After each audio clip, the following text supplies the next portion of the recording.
Assalamualaikum, pendengar setia maupun pendengar baru channel Tun4G yang dirahmati Allah. Hari ini, kita akan memasuki kisah yang penuh luka dan air mata, sebuah tragedi yang mengguncang hati. Bayangkan seorang anak yatim piatu, Arif, yang hidup sebatang kara di gubuk tua di pinggir desa. Tanpa bukti, dia dituduh mencuri dan dibuang ke jurang yang gelap dan angker.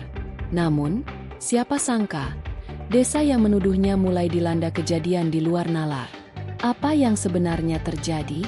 Namun sebelumnya, bagi yang beragama Islam, saya sarankan untuk menuliskan sholawat Nabi Muhammad agar kelak sholawat ini menjadi saksi untuk mendapat syafaat di akhirat. Like dan subscribe ke channel ini sangat membantu menyebarkan dakwah Islam dan menjadi amal jariah. Mari kita mulai kisah yang tak akan Anda lupakan. Di pinggir desa yang sunyi, terdapat sebuah gubuk tua yang hampir roboh. Dindingnya terbuat dari bambu reyot, dengan atap yang bolong di sana-sini. Di dalamnya tinggal seorang anak laki-laki bernama Arif. Ia seorang yatim piatu, hidup sendiri sejak kedua orang tuanya meninggal dunia karena sakit bertahun-tahun lalu. Setiap hari, Arif mencari makan dengan cara bekerja serabutan. Kadang ia membantu petani mencangkul ladang, kadang juga menawarkan tenaga untuk memikul hasil panen. Meski hidupnya berat, Arif tidak pernah mengeluh. Wajahnya selalu memancarkan ketabahan, meski tatapan warga desa seringkali merendahkan. Dia itu pembawa sial. Kalau bukan karena dia, desa ini pasti lebih tentram. Sering terdengar bisik-bisik warga setiap kali Arif lewat. Anak itu hanya menundukkan kepala, menerima hinaan tanpa perlawanan. Pada suatu pagi yang cerah, kabar mengejutkan menyebar ke seluruh desa. Beberapa warga melaporkan kehilangan barang berharga mereka. Perhiasan emas, uang tunai, dan beberapa barang lainnya hilang tanpa jejak. Kegaduhan pun terjadi, dan rapat darurat digelar di balai desa. Kita harus cari siapa pelakunya. Ini tidak bisa dibiarkan, seru seorang warga dengan nada marah. Pak Jufri, kepala desa yang dikenal galak dan arogan, mengambil alih rapat. Pelakunya jelas anak itu, Arif. Siapa lagi kalau bukan dia? Katanya lantang. Beberapa warga mengangguk setuju. Tanpa bukti, mereka menghakimi Arif hanya karena statusnya yang yatim piatu. Tanpa menunggu lama, Pak Jufri memerintahkan beberapa orang untuk membawa Arif ke balai desa. Di gubuknya, Arif tengah duduk memeriksa luka di tangannya yang ia dapat saat membantu seorang petani. Suara langkah kaki mendekat. Lalu pintu gubuknya didobrak. "Keluar kau, Arif. Dasar pencuri!" bentak salah seorang warga. Arif terkejut, tapi ia tidak melawan saat mereka menariknya keluar. Tubuhnya yang kecil tidak sebanding dengan amarah para penduduk. Ia hanya bisa menangis sambil memohon. "Aku tidak mencuri. Demi Allah, aku tidak melakukannya." Namun, kata-katanya tenggelam dalam teriakan para warga. Di bawah pengaruh Pak Jufri, mereka memutuskan hukuman yang keji. Arif harus dibuang dari desa. Tidak hanya diusir, mereka membawanya ke jurang di dekat Curug Angker yang dikenal sebagai tempat penuh misteri. Malam itu, bulan purnama menyinari desa dengan cahaya pucat. Beberapa penduduk berkumpul di depan rumah kepala desa. Pak Jufri memimpin rombongan dengan wajah penuh amarah. Tangannya menggenggam obor yang menyala terang. Di belakangnya, Arif diseret oleh dua pria bertubuh besar. "Cepat! Jangan buang waktu!" bentak Pak Jufri. Arif terisak. Tubuhnya gemetar ketakutan. Suara gemerisik hutan malam membuat hatinya semakin ciut. Ia tidak tahu apa yang akan mereka lakukan, tetapi firasatnya buruk. Mereka terus berjalan menuju jurang di dekat Curug Angker, tempat yang selama ini dihindari warga desa karena cerita mistisnya. "Ada apa dengan curug itu?" tanya salah satu pria muda yang ikut dalam rombongan. Suaranya terdengar ragu. Pak Jufri menoleh tajam. "Itu cuma cerita untuk menakut-nakuti. Tidak ada yang perlu dikhawatirkan." Namun, cerita tentang curug itu tidak semudah dilupakan. Konon, tempat itu dihuni oleh arwah penasaran yang tidak pernah menemukan kedamaian. Banyak yang percaya suara gemuruh air terjun di malam hari membawa tangisan jiwa-jiwa yang hilang. Ketika mereka tiba di tepi jurang, Angin dingin bertiup kencang. Pohon-pohon besar bergoyang seperti melambai, dan suara gemuruh air dari curug terdengar lebih menyeramkan daripada biasanya. Beberapa orang mulai mundur, merasa gentar. "Kita lakukan saja cepat-cepat," bisik salah satu pria kepada Pak Jufri. Tanpa menunggu, Pak Jufri memerintahkan 2 orang untuk membawa Arif ke tepi jurang. Anak itu meronta, memohon ampun dengan suara serak. "Tolong, aku tidak mencuri. Demi Allah, aku tidak bersalah." Namun, tidak ada belas kasihan di mata mereka. Dengan satu dorongan keras, tubuh kecil Arif jatuh ke dalam jurang. Jeritannya menggema di antara tebing, menyatu dengan gemuruh air dari curug. Semua yang ada di sana terdiam sejenak, hanya mendengar suara air yang semakin mengerikan. "Kita pergi sekarang," kata Pak Jufri singkat. Ia berbalik dan mulai berjalan meninggalkan tempat itu, diikuti oleh yang lain. Namun, ada sesuatu yang tidak mereka sadari. Suara gemuruh curug berubah seakan membawa nada lain, seperti bisikan yang menyimpan amarah. Saat rombongan kembali ke desa, suasana terasa lebih dingin. Malam itu, angin membawa aroma tanah basah yang aneh, seolah-olah alam sendiri murka atas perbuatan mereka. Pagi menjelang, tetapi desa yang biasanya riuh dengan suara aktivitas penduduk terasa sepi. Hanya ada angin yang berdesir lembut, membawa hawa yang tidak biasa. Warga yang terbangun lebih awal mulai merasa ada sesuatu yang salah. Pak Jufri duduk di beranda rumahnya, menikmati secangkir kopi pahit seperti biasa. Namun, pikirannya gelisah. Setiap kali ia menutup mata, ia seolah mendengar gema suara tangisan Arif yang terjatuh ke jurang. "Ah, ini cuma perasaan," gumamnya, mencoba meyakinkan diri. Hari itu berlalu seperti biasa, tetapi menjelang malam, hal-hal aneh mulai terjadi. Salah seorang warga yang ikut dalam rombongan malam sebelumnya melaporkan kehilangan ternak secara misterius. Kandang ayamnya kosong, tanpa jejak darah atau bekas perlawanan. "Pasti ada binatang buas," kata Pak Jufri dengan nada meremehkan saat warga melaporkan kejadian itu. Namun, malam berikutnya lebih mencekam. Beberapa warga mulai mendengar suara anak-anak tertawa di sekitar rumah mereka. Suara itu terdengar jelas, seolah-olah datang dari sudut-sudut gelap yang tidak terlihat. Ketika mereka mencari sumbernya, tidak ada apa-apa.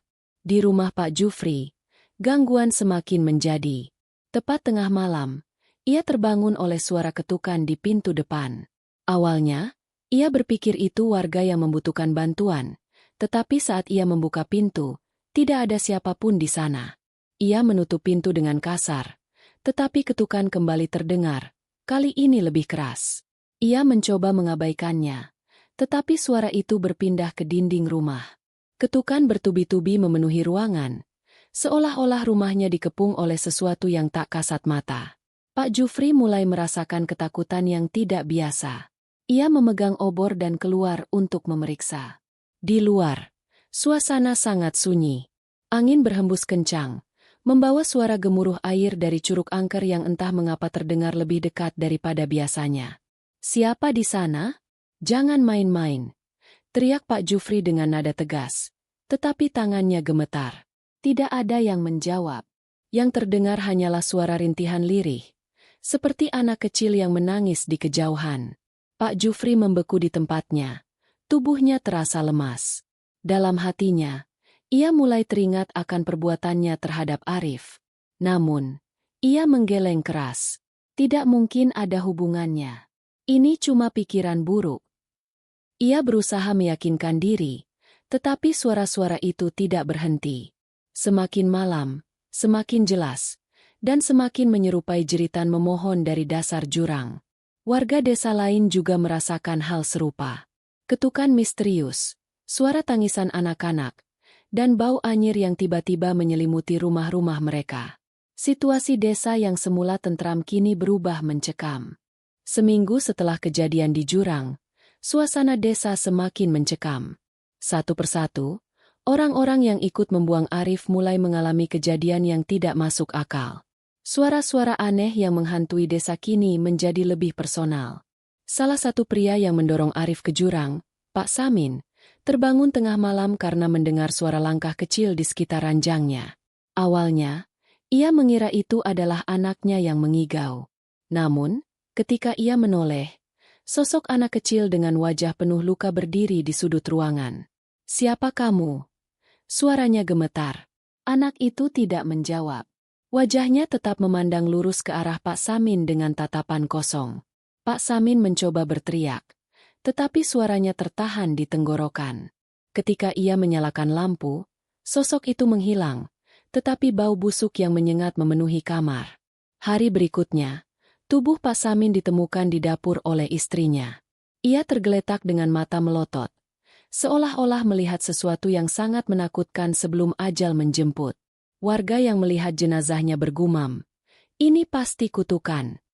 Kabar kematian Pak Samin membuat orang-orang yang terlibat dalam insiden Arif semakin ketakutan. Beberapa dari mereka mencoba meminta perlindungan pada Pak Jufri, tetapi kepala desa itu juga mulai kehilangan kendali atas dirinya. Di rumahnya, Pak Jufri semakin sering mendengar suara-suara aneh. Ketukan di dinding berubah menjadi hantaman keras, membuat rumahnya bergetar. Suara tawa anak-anak bercampur dengan tangisan pilu mengisi malam-malamnya. Ia tidak lagi bisa tidur. Pada suatu malam, ia bermimpi buruk. Dalam mimpinya, ia berdiri di tepi jurang. Dari dalam kegelapan jurang itu, terdengar suara Arif yang memanggil namanya. "Pak Jufri, kenapa kau lakukan ini padaku?" Pak Jufri terbangun dengan keringat bercucuran. Pikirannya kacau, dan tubuhnya terasa lemas. Ia bergegas menemui seorang dukun di desa sebelah, berharap mendapatkan solusi atas teror yang terus menghantuinya. Namun, saat ia menceritakan apa yang terjadi, sang dukun hanya menggeleng. "Kamu telah berbuat dosa besar. Ini bukan sesuatu yang bisa kuhilangkan begitu saja. Kau harus menebusnya sendiri." Pak Jufri kembali ke rumah dengan hati penuh kegelisahan. Saat malam tiba, ia mencoba membaca doa-doa untuk mengusir rasa takutnya, tetapi suara-suara itu tetap datang. Kini, ia mulai melihat bayangan Arif di setiap sudut rumah. Kadang, sosok itu berdiri di depan pintu dengan tangan terjulur, seolah meminta pertanggungjawaban. Ketakutan yang menumpuk perlahan mulai memengaruhi kesehatan mental Pak Jufri. Ia sering berbicara sendiri, matanya terlihat kosong, dan tubuhnya makin kurus. Warga desa yang melihatnya mulai menjauh, menganggapnya telah kehilangan akal. Sementara itu, beberapa warga lain yang ikut membuang Arif juga mulai menerima karmanya. Ada yang mengalami kecelakaan fatal tanpa sebab yang jelas. Ada pula yang keluarganya diteror oleh suara-suara aneh. Desa yang dulu damai kini menjadi tempat penuh ketakutan. Semua orang mulai bertanya-tanya, apakah kemalangan ini akan berhenti, atau malah semakin parah. Malam itu, desa benar-benar sunyi. Tidak ada suara jangkrik atau angin yang berdesir. Seolah-olah seluruh desa tenggelam dalam keheningan yang mematikan. Pak Jufri duduk di ruang tengah rumahnya, memegang obor yang menyala kecil. Ia tidak berani mematikan cahaya, takut pada bayangan-bayangan yang terus menghantui pikirannya. Tepat tengah malam, suara ketukan kembali terdengar. Kali ini lebih keras dari biasanya. Pak Jufri menahan napas, berharap suara itu berhenti. Tetapi ketukan itu berlanjut, semakin keras, seperti ada seseorang yang menggedor pintu dengan penuh amarah. "Siapa di luar sana? Pergi!" teriak Pak Jufri dengan suara bergetar. Tidak ada jawaban. Namun, ketukan itu berpindah ke dinding rumah, lalu ke jendela, seolah-olah ada sesuatu yang mengelilinginya. Pak Jufri gemetar. Matanya liar mencari sesuatu untuk melindungi diri. Ia meraih parang yang tersandar di sudut ruangan dan melangkah menuju pintu. Ketika ia membuka pintu, hanya ada kegelapan di luar. Namun, angin dingin tiba-tiba menyapu wajahnya, membawa aroma busuk yang membuat perutnya mual. Di kejauhan, ia melihat bayangan kecil berdiri di bawah pohon besar. "Pak Jufri." Suara lirih itu terdengar seperti bisikan yang datang dari segala arah. Pak Jufri mundur ketakutan, lalu menutup pintu dengan keras. Namun, suara itu terus menggema di telinganya. "Kenapa kau buang aku, Pak Jufri? Aku tidak mencuri." Ia jatuh terduduk di lantai, Tubuhnya menggigil hebat. Parang di tangannya terjatuh. Suaranya menggema di dalam rumah yang sunyi. Pak Jufri merangkak menuju kamar, mencoba menghindari suara-suara itu, tetapi langkah kakinya terasa berat. Di dalam kamar, ia mendapati sebuah benda yang membuat darahnya membeku. Di atas tempat tidur, ada sepotong kain lusuh yang dulu dikenakan Arif. Kain itu basah dan berbau tanah, seolah-olah baru saja diambil dari jurang. Pak Jufri tidak lagi bisa menahan teriakannya. Ia melompat keluar kamar, berlari tanpa arah di dalam rumahnya. Namun, kemanapun ia pergi, suara tangisan anak-anak dan bayangan Arif terus mengikutinya. Malam itu menjadi puncak dari kegilaannya. Tetangga yang mendengar teriakannya mencoba datang membantu, tetapi ketika mereka mengetuk pintu, rumah Pak Jufri sudah kosong. Tidak ada jejak Pak Jufri di dalamnya. Hanya ada bau anyir yang kuat dan udara dingin yang menusuk tulang.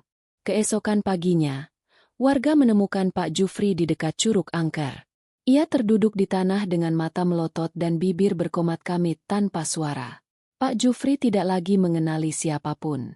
Ia terus menggumamkan kata-kata yang tidak jelas, sementara tubuhnya menggigil hebat.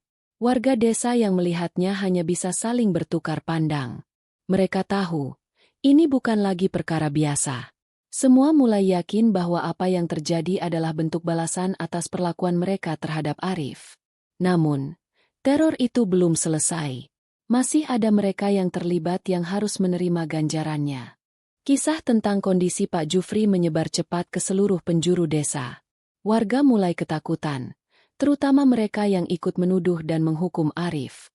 Namun, rasa takut mereka tidak dapat menghentikan apa yang akan terjadi selanjutnya. Pak Raji, pria kekar yang membantu Pak Jufri menyeret tubuh Arif ke tepi jurang, mulai merasakan sesuatu yang aneh di rumahnya. Malam itu, ia terbangun oleh suara derap kaki kecil yang mengitari ranjangnya. Matanya terbuka lebar, dan ia melihat bayangan samar seorang anak berjalan mengelilinginya. "Siapa di situ? Jangan main-main." Suaranya parau dan penuh emosi. Namun, bayangan itu berhenti, berdiri diam di ujung ruangan. Ketika Pak Raji mencoba bangkit, tubuhnya terasa berat, seolah-olah ada sesuatu yang menahannya. Wajah bayangan itu perlahan-lahan menjadi jelas. Itu adalah Arif. Tetapi wajahnya penuh luka dengan mata kosong yang menatap Pak Raji tajam. "Apa? Apa yang kau mau?" bisiknya ketakutan. Sosok itu tidak menjawab. Namun, sebuah suara tiba-tiba bergema di dalam ruangan. Suara itu serak dan penuh dendam. "Kau ikut membuangku. Kau akan merasakannya sekarang." Pak Raji terjatuh dari tempat tidur. Ia mencoba meraih sesuatu untuk melindungi dirinya. Tetapi ketika ia memalingkan wajahnya lagi, sosok Arif sudah tidak ada. Namun, bau tanah basah dan darah memenuhi udara. Pagi harinya, tubuh Pak Raji ditemukan membeku di kamarnya, dengan tangan mencengkeram lehernya sendiri. Wajahnya penuh ketakutan, dan matanya terbuka lebar. Warga desa yang melihat jenazahnya hanya bisa menggelengkan kepala. "Ini karma," gumam mereka. Teror yang sama juga menghampiri Bumirah, wanita tua yang pernah berteriak paling keras menuduh Arif sebagai pencuri. Malam itu, ia mendengar ketukan halus di jendelanya. Ketika ia mengintip, tidak ada siapapun di luar. Namun, ketika ia kembali ke tempat tidur, suara tangisan anak kecil memenuhi rumahnya. Tangisan itu terdengar pilu, seperti seseorang yang sedang menderita. "Ampuni aku tidak mencuri." Suara itu berulang-ulang, membuat Bumirah menutupi telinganya. Pergi dari sini," teriaknya. Namun, tangisan itu tidak berhenti. Bahkan, suara langkah kecil terdengar mendekati kamar tidurnya. Ketika ia melihat ke pintu, bayangan anak kecil berdiri di sana. Sosok itu menatapnya tajam sebelum menghilang. Esoknya, Bumirah ditemukan terjatuh dari tangga dengan tubuh penuh luka. Ia masih hidup, tetapi suaranya tidak lagi keluar, seperti ada sesuatu yang menahan kata-katanya. Satu persatu, mereka yang terlibat dalam penghukuman Arif mendapatkan balasannya. Teror yang datang tidak hanya menghantui mereka secara fisik, tetapi juga mental. Desa yang dulunya damai kini berubah menjadi tempat penuh ketegangan dan ketakutan. Warga yang tidak terlibat mulai merasa iba, tetapi tidak ada yang tahu bagaimana menghentikan apa yang terjadi. Bayangan Arif seolah-olah terus menghantui setiap sudut desa, mengingatkan semua orang pada dosa besar yang telah dilakukan. Namun, teror ini belum berakhir. Mereka yang menjadi dalang utama masih harus menghadapi puncak dari karma yang mengerikan. Desa itu kini benar-benar berubah. Siang hari terasa lebih gelap, dan malam hari menjadi saat yang paling ditakuti. Tidak ada lagi tawa anak-anak atau percakapan riang di warung. Semua warga terkurung dalam ketakutan akan sesuatu yang tidak terlihat tetapi nyata keberadaannya. Pak Sarto, sahabat dekat Pak Jufri, mulai merasakan hal-hal ganjil di ladangnya. Pak Sarto dikenal sebagai orang yang keras dan tidak pernah percaya pada cerita mistis. Namun, pengalaman beberapa malam terakhir membuat kepercayaan itu runtuh. Malam itu, ia sedang memeriksa ladang jagungnya yang terletak di pinggiran hutan. Tiba-tiba, ia mendengar langkah kaki kecil di antara batang-batang jagung. Ia berhenti sejenak, mencoba menajamkan pendengarannya. "Siapa di sana? Keluar kau!" serunya dengan nada marah. Namun, tidak ada jawaban. Yang terdengar hanyalah suara dedaunan yang bergoyang. Ketika ia menoleh, sosok kecil berdiri di tengah ladang, memandangnya dengan mata yang penuh dendam. Pak Sarto merasa kakinya berat untuk melangkah. Tubuhnya gemetar ketika bayangan itu mulai mendekat. "Apa yang kau inginkan dariku?" tanyanya, kali ini dengan suara yang bergetar. Bayangan itu berhenti beberapa langkah di depannya. Wajahnya samar dalam kegelapan. Tetapi ada sesuatu yang dikenalnya, kain lusuh yang masih melekat pada tubuh bayangan itu. Itu adalah Arif, dengan tatapan yang kosong dan senyuman yang menyayat hati. Pak Sarto berlari dengan panik, meninggalkan ladang dan menuju rumahnya. Namun, sesampainya di rumah, teror itu tidak berhenti. Pintu dan jendela bergetar seolah-olah ada angin kencang di luar, meskipun malam itu begitu tenang. "Pak Sarto," suara itu terdengar, tidak terlalu keras tetapi cukup untuk membuat bulu kuduknya meremang. Ia menutup telinga dan bersembunyi di bawah meja, tetapi suara itu terus menggema. Pagi harinya, tubuh Pak Sarto ditemukan tergantung di salah satu batang jagung, dengan seutas tali yang tampak seperti akar pohon. Wajahnya penuh ketakutan, dan tidak ada yang tahu bagaimana ia sampai di sana. Sementara itu, di desa, beberapa warga mulai melakukan ritual untuk meminta perlindungan. Namun, teror itu tidak dapat dihentikan. Mereka yang tidak bersalah hanya bisa berdoa agar tidak menjadi korban berikutnya. Pada malam yang sama, seorang warga melihat sesuatu yang aneh di dekat jurang tempat Arif dulu dibuang. Ada cahaya redup, seperti lentera kecil, bergerak naik turun di sekitar curug. Suara langkah kaki kecil terdengar samar, diiringi isakan pilu yang menggema di udara malam. "Aku akan kembali," suara itu bergema, membuat warga yang mendengar lari terbirit-birit. Teror itu tampaknya tidak hanya menghantui individu, tetapi kini meluas ke seluruh desa. Apa yang dirasakan oleh warga hanyalah permulaan dari sesuatu yang lebih besar. Jurang angker itu menyimpan rahasia yang lebih mengerikan, dan semua orang mulai menyadari bahwa mereka sedang menghadapi murka yang tidak bisa dilawan dengan cara biasa. Jurang angker yang dulu menjadi tempat pembuangan Arif kini menjadi pusat perhatian para warga. Setiap malam, cahaya kecil seperti lentera sering terlihat di sekitar curug, disertai suara tawa kecil yang menggemakan kesedihan. Tidak ada yang berani mendekat, bahkan di siang hari. Namun, rasa penasaran seorang pemuda bernama Bima akhirnya mengubah segalanya. Bima, yang dikenal sebagai pemberani, merasa ada yang tidak beres dengan semua kejadian di desa. Ia yakin bahwa rahasia dari semua teror ini terletak di dasar jurang. Pagi itu, ia memutuskan untuk pergi ke sana, meskipun ia tahu risikonya. Dengan membawa tali panjang, ia berjalan menuju jurang dengan tekad yang bulat. Sesampainya di tepi jurang, Bima merasakan hawa dingin yang menusuk tulang, meskipun matahari bersinar terang. Ia menurunkan tali dan mulai menuruni jurang dengan hati-hati. Suara gemuruh air terjun di bawahnya bercampur dengan suara angin yang berdesir, menciptakan suasana yang mencekam. Setelah beberapa saat, ia sampai di dasar jurang. Pemandangan di sana begitu sunyi dan kelam, dengan bebatuan besar yang licin karena lumut. Namun, yang menarik perhatian Bima adalah sebuah benda kecil yang bersinar di dekat aliran air. Ia berjalan mendekat dan menemukan sebuah kalung perak dengan liontin berbentuk bulan sabit. Itu adalah kalung yang selalu dipakai oleh Arif. Bima merasakan dadanya sesak. Ia menyadari bahwa apa yang dikhawatirkannya benar. Ia terus mencari di sekitar area itu dan menemukan sesuatu yang lebih mengerikan. Sisa-sisa pakaian dan potongan kain yang dikenakan Arif pada malam ia dibuang. Arif, gumam Bima dengan suara bergetar. Saat itulah ia merasakan kehadiran sesuatu di belakangnya. Ia membalikan tubuhnya perlahan, dan di sana, berdiri sosok kecil dengan mata yang redup namun penuh kemarahan. "Kenapa kau datang ke sini?" tanya sosok itu. Suaranya menggema di antara bebatuan. Bima mencoba berbicara, tetapi suaranya tertahan di tenggorokan.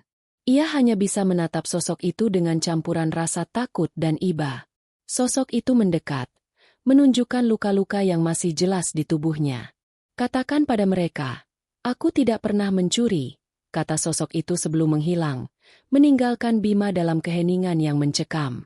Dengan tergesa-gesa, Bima memanjat kembali ke atas jurang. Sesampainya di desa, ia langsung mengumpulkan para warga dan menceritakan apa yang ia temukan. Namun, sebagian besar warga enggan percaya. Mereka takut menghadapi kebenaran yang mengintai di balik semua kejadian ini. Namun, kabar tentang penemuan Bima mulai menyebar, membawa desas-desus baru di tengah ketakutan yang sudah mencengkeram desa. Semakin banyak warga yang merasa bahwa dosa mereka terhadap Arif telah membawa bencana. Di tengah ketegangan itu, sesuatu yang lebih besar sedang menanti. Teror yang melanda desa ini belum berakhir, dan sebuah penghakiman yang tak terhindarkan akan segera datang. Hari itu, desa yang sebelumnya tenang dan damai kini benar-benar berubah. Tidak ada tawa, tidak ada percakapan, hanya keheningan yang mencekam di setiap sudut rumah. Teror yang menyelimuti desa semakin menjadi-jadi, dan warga semakin merasa bahwa mereka telah berada di ambang kehancuran. Pak Jufri, yang kini hampir gila karena rasa takut yang menghantuinya, akhirnya dipanggil oleh para sesepuh desa untuk menghadapi kenyataan. Semua warga berkumpul di balai desa, menanti keputusan dari para pemuka agama dan sesepuh yang dianggap memiliki pemahaman lebih tentang dunia gaib. Suasana di balai desa sangat berbeda. Warga tidak lagi berani saling menatap. Mereka takut jika pandangan mereka bertemu dengan mata orang lain, maka teror itu akan semakin dekat. Pak Jufri berdiri di depan mereka, dengan tubuh yang tampak lemah dan cemas. Wajahnya pucat, matanya kosong, dan bibirnya tak berhenti gemetar. "Saya tidak tahu apa yang telah terjadi," katanya dengan suara parau. "Saya hanya mengikuti kata-kata teman-teman saya. Kami takut kehilangan segala-galanya."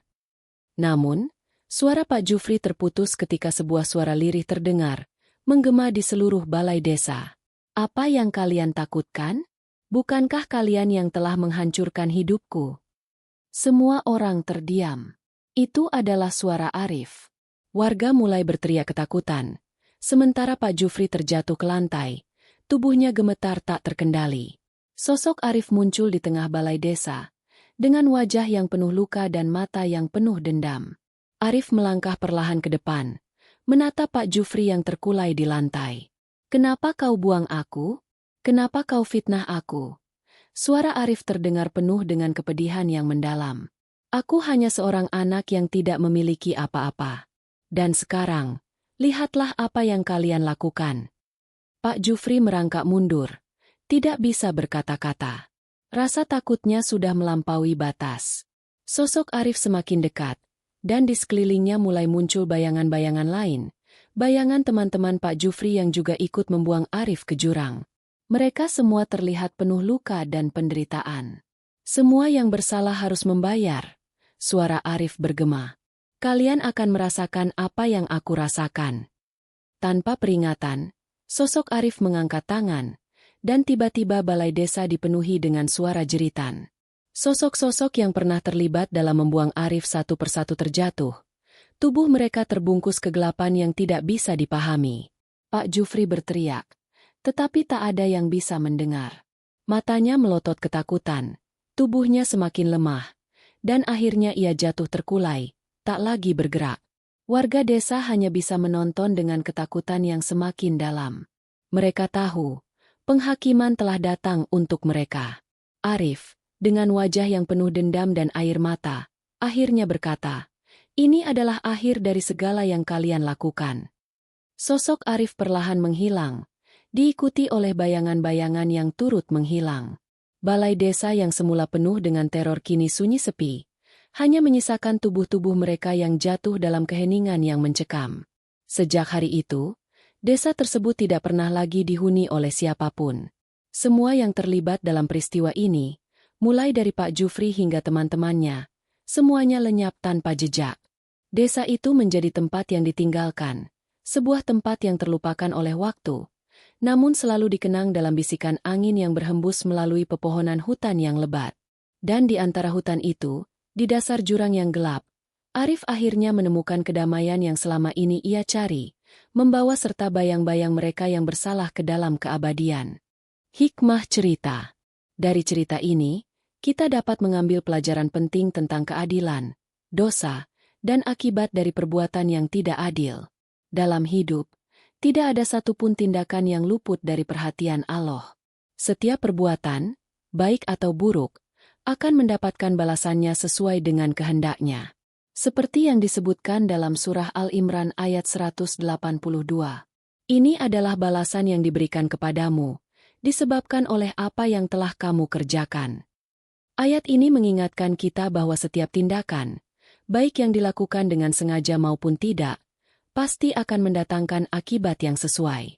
Apabila kita berbuat keburukan, maka akibatnya bisa membawa kesengsaraan, tetapi jika kita berbuat kebaikan, maka kebaikan pula yang akan kita terima. Cerita ini adalah karya fiktif yang dibuat dengan nuansa nyata, untuk memberikan hikmah tentang pentingnya keadilan dan dampak dari kezaliman. Semoga cerita ini bisa memberikan kita semua pelajaran berharga. Terima kasih telah menyimak cerita ini. Jika kalian menyukai cerita ini, jangan lupa untuk komentar, like, dan subscribe agar kalian tidak ketinggalan cerita-cerita menarik lainnya. Semoga bermanfaat dan tetap semangat untuk selalu berbuat kebaikan.